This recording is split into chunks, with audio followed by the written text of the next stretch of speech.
Okay, we're going to go ahead and we're going to read scene 5 from Act 4, and then we're also going to be reading scene 1 from Act 5 today. So in scene 3, we've just witnessed in scene 2 the slaughtering of Macduff's family because Macduff has fled to England. So this scene is going to be Macduff confronting Malcolm and uh, Malcolm's kind of reaction to Macduff's um, pleading that he should come back and become king. So Malcolm here is going to kind of play a little head game with Macduff because he doesn't fully trust him at this point yet. So we're going to go ahead and we're going to begin. I don't have my yellow book. I'm sorry. This is on page 135. You have the blue. If this is in the yellow, please just do me a favor and find Act 4, Scene 3, and then we'll continue on with me here. Okay.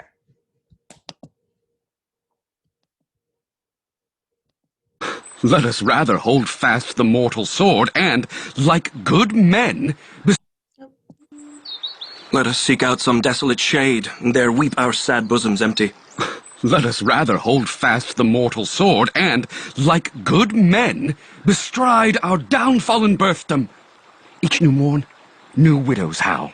New orphans cry, new sorrows strike heaven on the face, that it resounds as if it felt with Scotland, and yelled out like syllable of dole. What I believe, I'll wail. What no, believe. And what I can redress, as I shall find the time to friend, I will.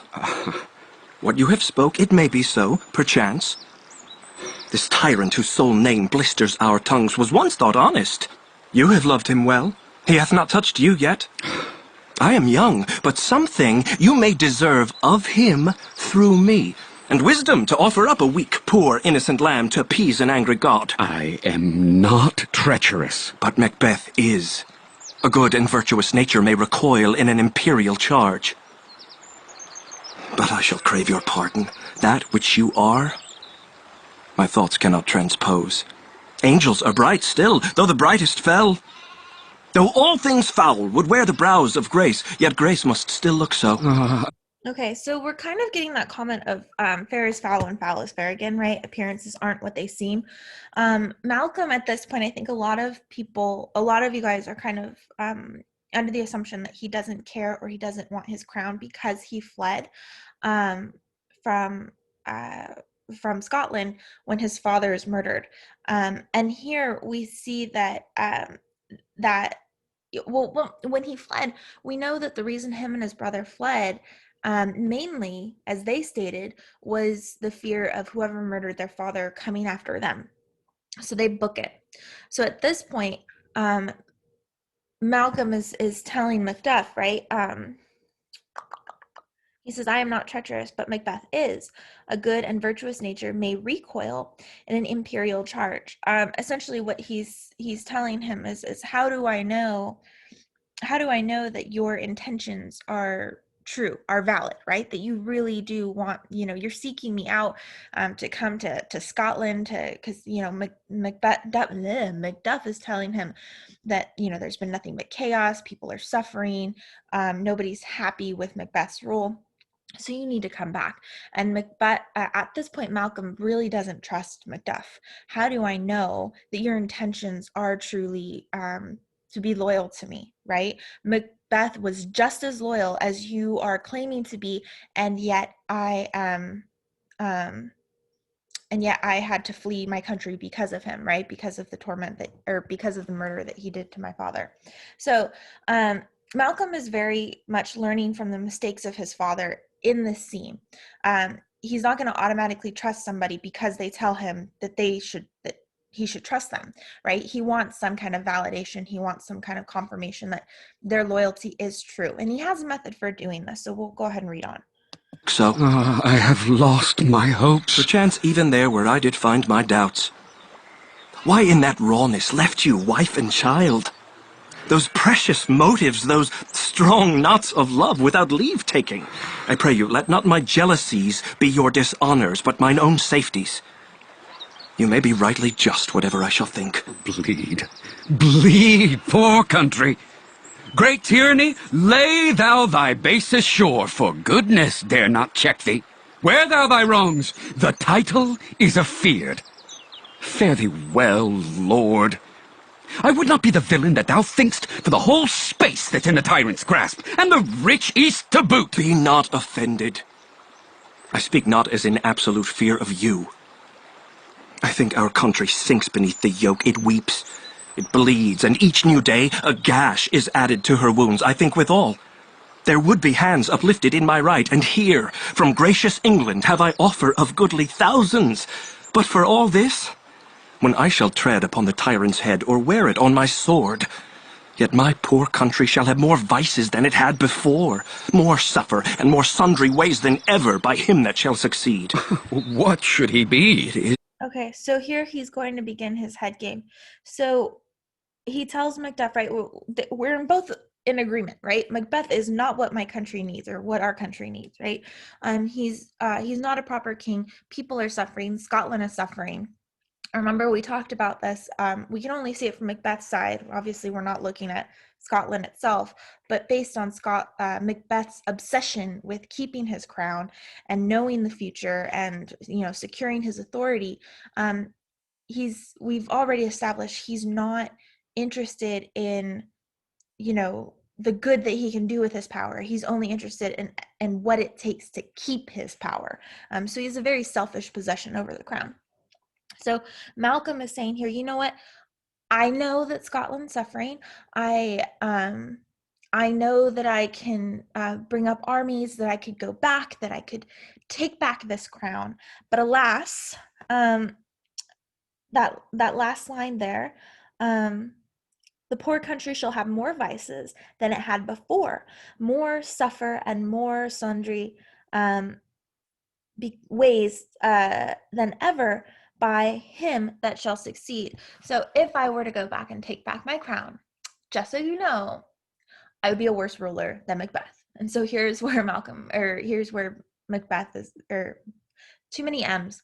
Here's where Macduff is going to kind of like be in shock. Like, wait, what do you mean you'd be a worse ruler than Macbeth, right? Who can be worse than Macbeth? And Malcolm is going to explain to him here all the flaws that Malcolm supposedly has and why he would be worse than Macbeth already is myself, I mean, in whom I know all the particulars of vice so grafted that when they shall be opened, black Macbeth will seem as pure as snow, and the poor state esteem him as a lamb being compared with my confineless harms. Not in the legions of hard hell can come a devil more damned in evils to top Macbeth. I grant him bloody, luxurious, avaricious, false, deceitful, sudden, malicious, smacking of every sin that has a name, but there's no bottom, none in my voluptuousness. Your wives, your daughters, your matrons, and your maids could not fill up the cistern of my lust, and my desire all continent impediments would o'erbear that did oppose my will. Better Macbeth than such a one to reign. Boundless intemperance in nature is a tyranny. It hath been the untimely emptying of the happy throne and fall of many kings. But fear not yet to take upon you what is yours. You may convey your pleasures in a spacious plenty and yet seem cold. The time you may so hoodwink. We have willing dames enough. There cannot be that vulture in you to devour so many as will to greatness dedicate themselves, finding it so inclined. With this there grows in my most ill-composed affection such a stanchless avarice that were I king, I should cut off the nobles for their lands, desire his jewels and this other's house, and my more having would be as a sauce to make me hunger more, that I should forge quarrels unjust against the good and loyal, destroying them for wealth. This avarice sticks deeper, grows with more pernicious root than summer-seeming lust, and it hath been the sword of our slain kings. Yet do not fear. Scotland hath foisons to fill up your will of your mere own. All these are portable, with other graces weighed. But I have none. The king becoming graces as justice, verity, temperance, stableness, bounty, perseverance, mercy, lowliness, devotion, patience, courage, fortitude. I have no relish of them, but abound in the division of each several crime, acting it many ways. Nay, had I power, I should pour the sweet milk of concord into hell, uproar the universal peace, confound all unity on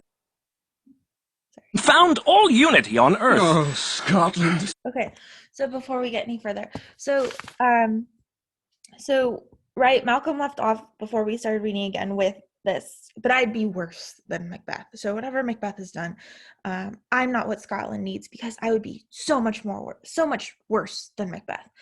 And Macduff's like, well, what do you mean? What issues do you have? And the first one there, I think you guys can guess here, right? So he talks about I am, yes, Macbeth is bloody, luxurious, false, deceitful, sudden, malicious, all these things, right? Yes, he's horrible. But listen, man. Um, da, da, da, da, da. He talks about in the first section here, he talks about his lust, right? Your wives, your daughters, your matrons, and your maids would not fill up my cistern of lust. He likes ladies, right? And he's so lustful that he can't control himself, and he just goes after every woman that comes within his sight. He's just a horrible man in that sense, right? Horrible. And he can't control himself. And so Macduff goes, well, okay, I mean, yeah, let's throw some kings off. But you know what? If there's been some lustful kings before, we can find you ladies to fill your lust as king, right? I mean, everyone's gonna want a king, so don't worry about that. You're lustful, big deal. We'll just find you ladies to satisfy your lust. And Malcolm goes on, but I'm greedy, I'm selfish, right? Were I king, his little second section here, I'd cut off the nobles, I'd cut off of the nobles for their heads, desire his jewels, and this other's house, and my more having would be as a sauce to make me hunger more. I'm greedy. I cut off everyone's head and take their stuff and their land and everything. I can't fulfill my need to have and have and have and have. So if I were king, I would become even more greedy with things, and I would murder other nobles just to get their things, and I would never be satisfied. Every time I'd get more things, I'd want more things. Um, and here even Macduff goes, oh, okay, well, you're king, so we can. I'm that's led to some kings losing their crown, but you know what? We could work with that. He says you're king, right? We can probably figure something out. And then, in all honesty, you have so many more graces that would outweigh both your lustfulness and your greediness. So yeah, okay. Well, this is maybe a problem, but it's okay. We can work it out, right? So here, Macduff is still um, praising Malcolm as the rightful king, right? Even despite that Malcolm has told him these horrible things that he's done, right? And then finally Macduff tells him, you know what though? I have this like thirst for power. I love power. I would not let, peace reign in Scotland. Uh, that last section there, he says, I have no relish of them. All of these good things that a king should have, but abound in the division of each several crime, acting in ways, nay, had I the power, I should pour the sweet milk of the concord into hell, uproar the universal peace, confound all unity on earth. If I had the power to do it, I would just destroy all peace and all um basically, like, I would destroy any kind of union or peace that existed on earth, right? I would cause chaos. I would start wars. um I just can't control myself. right? I would just be a horrible person with power. This doesn't sound like a good king, right? Someone that would lust after any woman, like not loyal, lust after any woman that comes his way, lust after, be greedy of any object or item that he couldn't have, right? And then quick to act and quick to go to war and quick to cause chaos, right? So at this point, we're gonna see Macduff basically give up, like, oh my God, this guy's horrible. And once he decides that Malcolm is not a just king, right? Um, we're gonna see Malcolm essentially just take it all back, like, just kidding, LOL. So let's listen to this and we'll talk about why he does this. Scotland! Scotland! If such a one be fit to govern, speak. I am, as I have spoken. Fit to govern? No, not to live. O nation miserable with an untitled tyrant, bloody sceptred, when shalt thou see thy wholesome days again, since that the truest issue of thy throne by his own interdiction stands accursed, and does blaspheme his breed? Thy royal father was a most sainted king. The queen that bore thee, oftener upon her knees than on her feet, died every day she lived. Fare thee well. These evils thou repeat'st upon thyself have banished me from Scotland. Oh, my breast, thy hope ends here. Macduff, this noble passion, child of integrity, hath from my soul wiped the black scruples, reconciled my thoughts to thy good truth and honor. Devilish Macbeth, by many of these trains, hath sought to win me into his power, and modest wisdom plucks me from over-credulous haste. But God above deal between thee and me, for even now I put myself to thy direction, and unspeak mine own detraction. Here abjure the taints and blames I laid upon myself, for strangers to my nature. I am yet unknown to woman. Never was forsworn, scarcely have coveted what was mine own. At no time broke my faith, would not betray the devil to his fellow, and delight no less in truth than life. My first false speaking was this upon myself: what I am truly is thine and my poor country's to command, whither, indeed, before thy here approach, old Seward with 10,000 warlike men already at a point was setting forth. Now we'll together, and the chance of goodness be like our warranted quarrel. Why are you silent? Such welcome and unwelcome things at once. 'Tis hard to reconcile. Okay.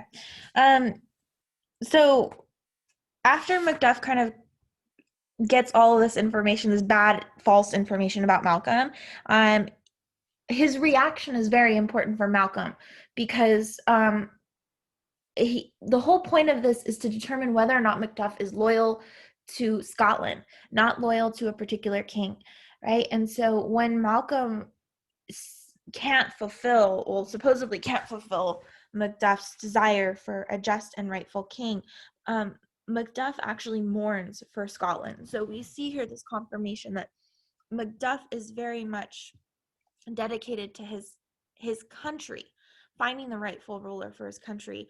And when Malcolm does not seem to be able to fit that mold, he weeps for his country. There is no hope for it. He doesn't blindly support Malcolm. He feels that all hope is lost, right? So for Malcolm, this is the true test of loyalty. You are not loyal to necessarily a king. You are loyal to what is best for your country. And Malcolm says that this is what I am loyal to as well, right? And so Malcolm then all of a sudden takes it all back, right? Because Macduff is basically slapping him around, going, "Your mother and your father would be ashamed. They were the best king and queen we could have ever had. And look at you, lustful, greedy, nasty little boy." And Malcolm has to come forward and tell him, like, no, no, no, no, no, no, no, no, wait. I was just testing you, right? He takes it all back. He says, in all honesty, I've never known a woman. I'm not lustful. I've never even, I've never, I've never even been with a woman.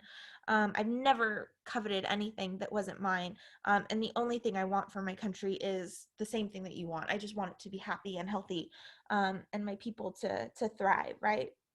So he says, I had to, my first fall speaking was this upon myself. What I am truly is thine, and my poor country's to command. So I am at the will of Scotland, just as you are, right? Um, and I am ready to fight for it. So, um, so at this point, Macduff, like, he's like, why are you silent? Why are you quiet? Macduff's like, you know what? This is just too much of a roller coaster. I just want my Scotland to be happy, right? So so at this point, the truth comes out, right? Malcolm, and that would be a good one if you guys are looking at the worksheet. That would be a good section that Malcolm just read for whether or not Malcolm would make a good ruler. That whole speech that he makes, um, that I just read, right? My false, what I am truly is thine, to my poor countries to command. And uh all of the kind of good deeds, or good deeds, good hmm,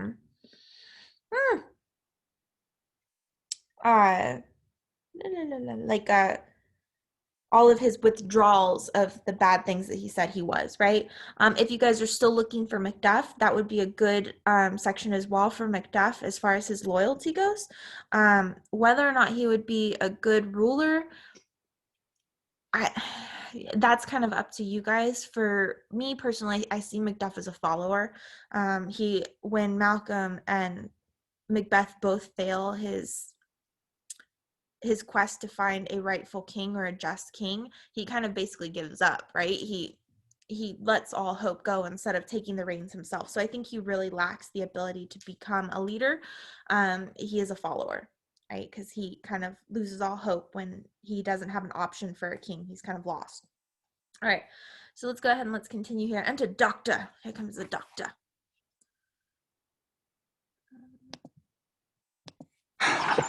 Well, more anon. Comes the king forth, I pray you. Aye, sir.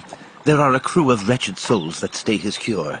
Their malady convinces the great essay of art, but at his touch, such sanctity hath heaven given his hand, they presently amend. I thank you, doctor. What's the disease he means? 'Tis called the evil.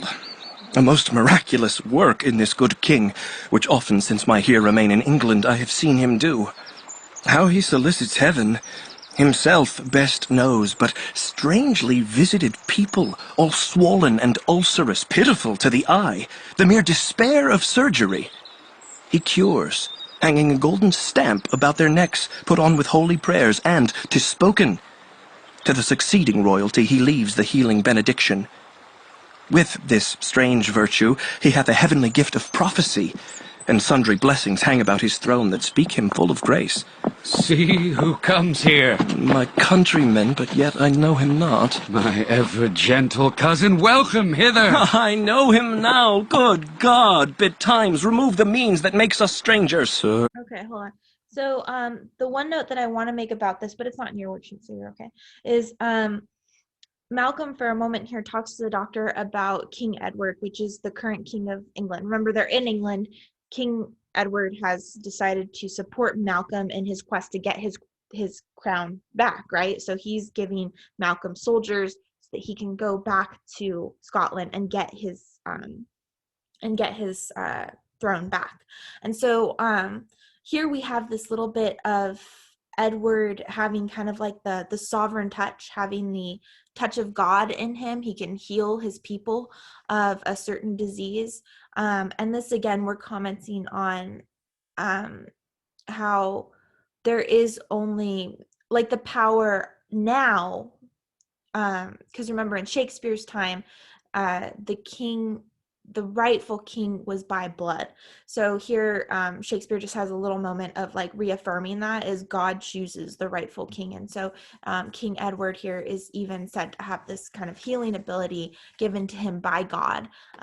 He can help his people in that way, right? So it's just kind of that comment on you know who the rightful king is. When he is on the throne, he can do God's work, right? But when the wrong person is on the throne, like Macbeth, nature, as we've seen, kind of acts out. Nothing is in balance.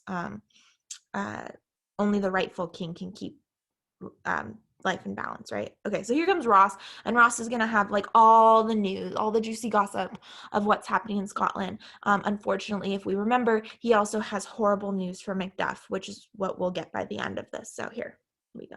Strangers. Sir, amen. Stands Scotland where it did. Alas, poor country, almost afraid to know itself. It cannot be called our mother, but our grave, where nothing but who knows nothing is once seen to smile, where sighs and groans and shrieks that rent the air are made, not marked, where violent sorrow seems a modern ecstasy. The dead man's knell is there, scarce asked for who, and good men's lives expire before the flowers in their caps, dying or ere they sicken. Oh, relation too nice and yet too true. What's the newest grief? That of an hour's age doth hiss the speaker. Each minute teems a new one. How does my wife? Why, well? And all my children? Well, too. The tyrant has not battered at their peace. No, they were well at peace when I did leave 'em. Be not a niggard of your speech. How goest? When I came hither to transport the tidings, which I have heavily borne, there ran a rumour of many worthy fellows that were out, which to my belief witnessed the rather for that I saw the tyrant's power afoot. Now is the time of help. Your eye in Scotland would create soldiers, make our women fight to doff their dire distresses. Be it their comfort, we are coming thither. Gracious England hath lent us good Seward and 10,000 men, an older and a better soldier none that Christendom gives out. Oh. Okay, so Ross's news from England is not good, right? Macbeth has made good on his promise where he doesn't think things through, he just acts. And so at this point, he says that the dead man's knell is there scarce asked for. Who is there scarce asked for who? And good men's lives expire before the flowers on their caps. So at this point, he's executing left and right. He doesn't even need a reason to do it or a logical reason to do it. He will just execute as soon as he decides that it is the just decision for him to do, right? So he says that people are losing their lives left and right. Nobody knows nobody knows what to do or how to react. It is just this bloody reign of terror where Macbeth is doing whatever he sees is the right decision before anyone can even, register what he's doing. So he's killing people, he's executing people. It's just a bloody mess in Scotland, right? And so at this point, Ross hesitates to tell Macduff what happened to his family. But as you guys can see by the hesitation, he knows what happened to them. So that'll come out here in a little bit. But Ross's main comment here is the people of Scotland are just there's people that are standing up, but once they stand up, there's not enough of them. Macbeth is basically, ending them as soon as they rise up against him. So there are rebellions against Macbeth, but it's not enough. And so Ross is encouraging very much that Malcolm get over there as soon as possible, because as soon as the people find out that Malcolm's on Scottish soil, everyone will rise up and go against Macbeth, right? Because their rightful king would be there. Oh, would I could answer this comfort with the like. But I have words that would be howled out in the desert air, where hearing should not latch them. What concern they? The general cause, or is it a fee grief due to some single breast? No mind that's honest, but in it shares some woe, though the main part pertains to you alone. If it be mine, keep it not from me. Quickly, let me have it. Let not your ears despise my tongue forever, which shall possess them with the heaviest sound that ever yet they heard. I guess I did. Your castle is surprised. Your wife and babes savagely slaughtered. To relate the manner, we're on the quarry of these murdered deer to add the death of you. Merciful heaven! What man ne'er pull your hat upon your brows, give sorrow words, The grief that does not speak whispers the o'er-fraught heart and bids it break. My children do. Wife, children, servants, all that could be found. And I must be from thence. My wife killed, too. I have said. Be comforted. Let's make us medicines of our great revenge to cure this deadly grief. He has no children. All, my pretty ones? Did you say all? Oh, Hellkite, all? Well, all my pretty chickens and their dam at one fell swoop. Dispute it like a man. I shall do so, but I must also feel it as a man. I cannot but remember such things that were most precious to me. Did heaven look on and would not take their part? Sinful Macduff, they were all struck for thee. Naught that I am, not for their own demerits, but for mine fell slaughter on their souls. Heaven rest them now. Be this the whetstone of your sword. Let grief convert to anger. Blunt not the heart, enrage it. Oh, I could play the woman with mine eyes and braggart with my tongue. But, gentle heavens, cut short all intermission. Front to front, bring thou this fiend of Scotland and myself. Within my sword's length set him. If he scape, heaven forgive him too. This tune goes manly. Come, go we to the king. Our power is ready. Our lack is nothing but our leave. Macbeth is ripe for shaking. And the powers above put on their instruments. Receive what cheer you may. The night is long that never finds the day.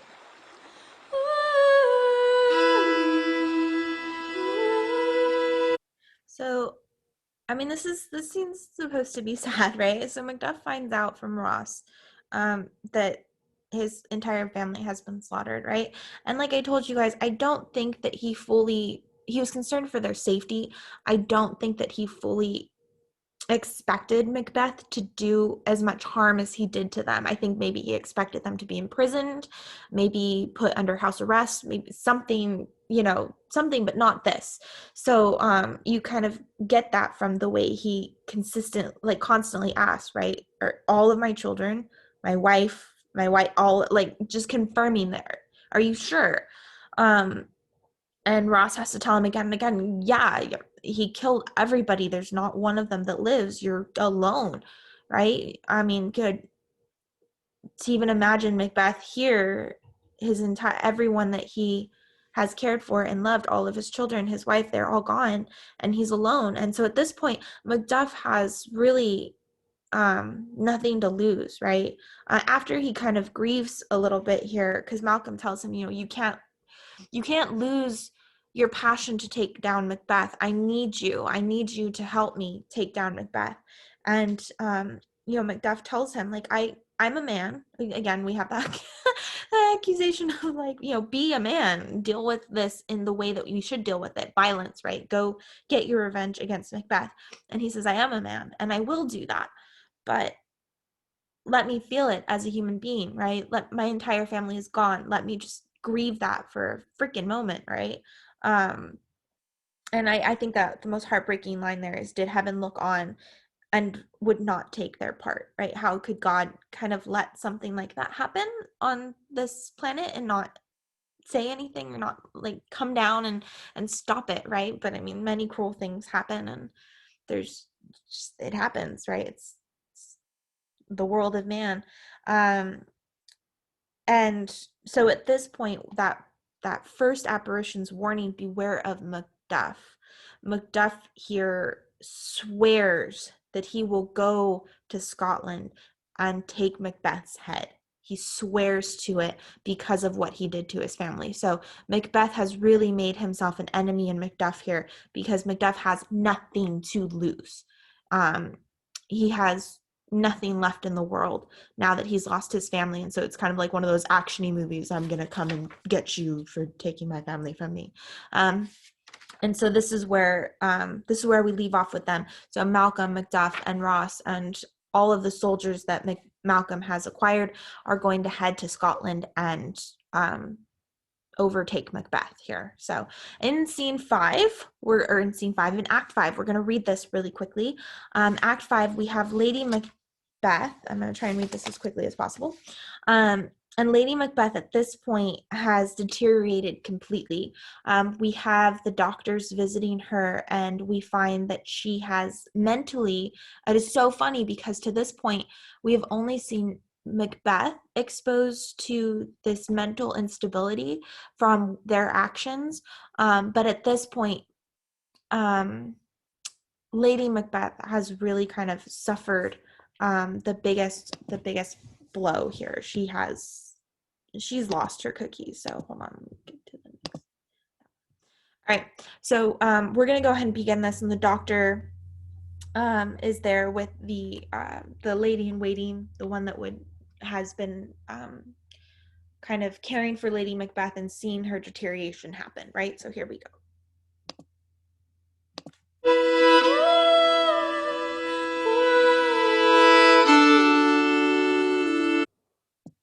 I have 2 nights watched with you, but can perceive no truth in your report. When was it she last walked? Since His Majesty went into the field, I have seen her rise from her bed, throw her nightgown upon her, unlock her closet, take forth paper, fold it, write upon it, read it, afterwards seal it, and again return to bed. Yet all this while in a most fast sleep. A great perturbation in nature to receive at once the benefit of sleep and do the effects of watching. In this slumbery agitation, besides her walking and other actual performances, what at any time have you heard her say? That, sir, which I will not report after her. You may to me, and 'tis most meet you should. Neither to you nor anyone, having no witness to confirm my speech. Lo you, here she comes. This is her very guise, and upon my life, fast asleep. Observe her, stand close. Okay, so we have Lady Macbeth entering here. The lady in waiting is telling the doctor he's been watching her, but she is telling him she has been sleepwalking. She has been writing things down. She has been saying them out loud, and then wrapping the paper back up again and going back to sleep. And he asked, "Well, what has she been saying?" And the lady in waiting says, "Neither to you nor anyone, having no witnesses to confirm my speech." So we know that Lady Macbeth is saying not okay things because the lady in waiting will not risk her life in repeating what Lady Macbeth has been saying in her sleep. And so we'll kind of see here that what she was chastising Macbeth for, she is very much doing while she sleepwalks. She is her guilt is making her have these nightmares of what she did to Duncan, right? The blood upon her hands, and she's saying this out loud in her sleep, unknown to her. So here is she's sleepwalking in front of them, and they're observing her. How came she by that light? Why, it stood by her. She has light by her continually, 'tis her command. You see her eyes are open. Aye, but their sense are shut. What is it she does now? Look how she rubs her hands. It is an accustomed action with her to seem thus washing her hands. I have known her continue in this a quarter of an hour. Yet here's a spot. Hark! She speaks. I will set down what comes from her to satisfy my remembrance the more strongly. Out, damn spot! Out, I say! 1, 2... Why then, 'tis time to do it. Hell is murky. Fie, my lord, fie, a soldier and afeard? What need we fear who knows it when none can call our power to account? Yet who would have thought the old man to have had so much blood in him? Do you mark that? The Thane of Fife had a wife. Where is she now? What? Will these hands ne'er be clean? No more of that, my lord, no more of that. You mar all with this starting. Go to. Go to. You have known what you should not. Okay, so at this point, Lady Macbeth is knowledgeable of what her husband's been doing, right? She has that little creepy, the way they read it's really creepy. The Thane of Fife had a wife. Thane of Fife is Macduff, right? So she knows too many M's, that Macbeth has slaughtered all of Macduff's family. And she like curses him for it, right? We need to stop this bloodshed, right? And if we remember, after they killed Duncan, I said this is important, right? She had blood upon her hands, just like he did. And she said, all we need to do is wash our hands. That's all we need to do. And we'll be free of this sin, right? Free of this guilt. And so now in her nightmares, she continuously washes her hands. She says that the doctor says she's rubbing her hands together as if washing them. And she cannot get the blood off in her nightmares. The blood just won't wash off. Just like Macbeth said, the entire ocean will not wash this blood upon my hands off, right? It would rather turn the ocean red. And she says here that these spots of blood upon her hands, no matter how much she washes, she can't wash that guilt off, right? She cannot get that blood off. And Macbeth just seems to keep adding and adding blood to her hands. And a big thing here, when she talks about this out damn spot out, which is that blood upon her hands, right? Get the freaking blood off. She says, what need we fear? Who knows it? When none can call our power to account. So she's making that argument that she does when she's awake, that logical argument that if we're king and queen, who will believe others when we say otherwise, right? Our power will keep us safe. Our power will protect us from dealing with the punishment of killing, right?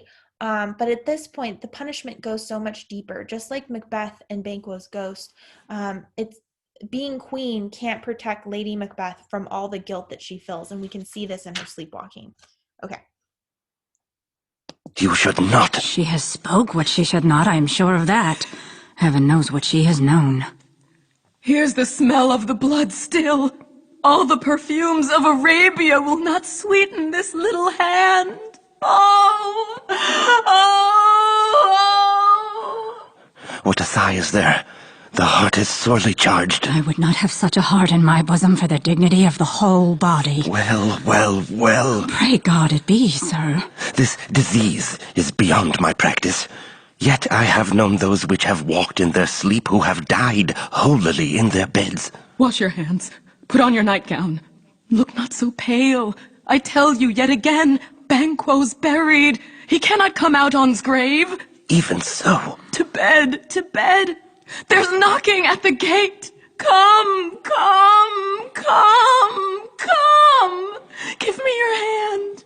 What's done cannot be undone. To bed, to bed, to bed. Will she go now to bed? Directly. Foul whisperings are abroad. Unnatural deeds do breed unnatural troubles. Infected minds to their deaf pillows will discharge their secrets. More need she the divine than the physician, God. God forgive us all. Look after her.